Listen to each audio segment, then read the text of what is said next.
예, 제 9장 착과 과실 발육 및 성숙. 자, 첫 번째가 이제 수분과 수정입니다. 우리 이건 많이 배운 부분이에요. 수분, 중복 수정.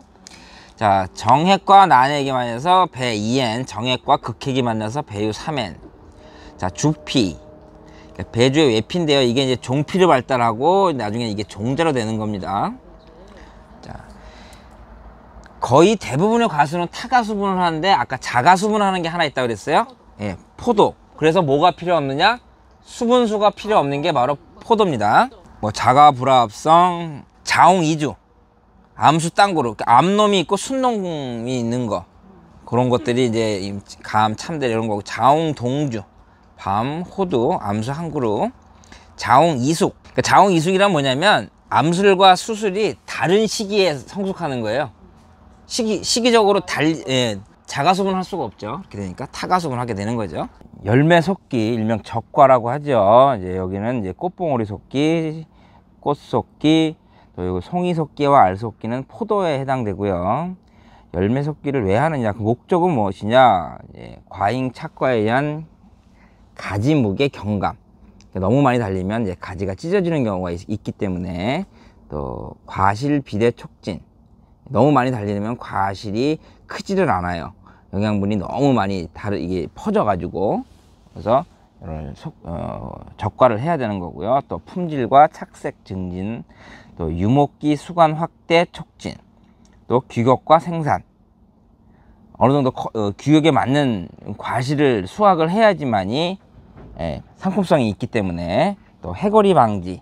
특히 해거리 방지는 올해 많이 수확했는데 다음 해에 수확할 게 없으면 큰일 나니까 요 해거리 방지를 하기 위해서라도 열매 섞기를 하셔야 되고요.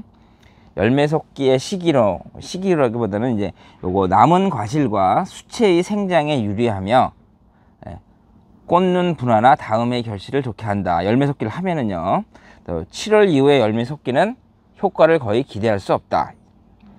그 다음에 세 번째, 열매 속기의 정도. 그럼 어느 정도로 열매 속기를 해야 되느냐? 요 이제 기준은 이제 과실 한 개당 잎수를 표준으로 삼는다. 즉, 잎과 과실 수의 비율. 요거를 엽과 비라고 하죠. 한마디로. 뭐 사과 같은 경우는 잎 30에서 60장 정도의 과실 한 개를 남기고, 외성 사과 같은 경우는 잎 10에서 25장 중에 한 개를 남기고, 뭐 배 이렇게 있고요. 포도 같은 경우는 이제 캔베럴리, 또 유럽계 포도는 열매가지 하나에 한두 송이, 또 델라웨이 같은 경우는 두세 송이. 자, 그럼 열매 속기 하는 방법에는 뭐가 있느냐? 보통 한 세 가지 정도가 되는데, 인력적과, 뭐 기계적과, 다 이게 또 약재적과. 근데 인력적과, 요즘 인건비 비싸니까 이것도 힘들고, 또 기계적과, 잘못하면 상처 많이 나거든요. 이런 것도 단점이 좀 있어요. 또 약재적과, 요즘 약을 써가지고 특히 사과, 세빈이라는 약재를 사용해서 약재 적과를 하기도 합니다. 그 다음에 봉지 씌우기. 자, 이 봉지 씌우기 많이 보셨죠? 길거리 가시다 보시면 뭐 배라든가 포도라든가 이런 거 보시면 봉지 씌워 있는 거를 많이 보실 수가 있는데요. 자, 그거 왜 하느냐? 목적이 뭐냐? 농약 오염 방지, 또 외관 미려도 증진, 또 병해충 피해 방지, 또 저장성 증대, 착색 증진, 또 생물 안정성 확보. 근데 여기 당도 개선, 이건 관계 없어요. 또 숙기 조절, 이것도 봉지 시기하고는 관계 없는 겁니다. 또 어떤 과일은 봉지를 어느 정도 되면 벗기는데, 이 사과와 복숭아 같은 경우는 당도 증진과 착색 촉진을 위해서 봉지를 벗깁니다. 근데 뭐 포도나 배 같은 경우는 제가 알기로는 안 벗기는 걸로 알고 있어요. 자, 여기까지 9장입니다. 174쪽의 문제 한번 풀어볼게요.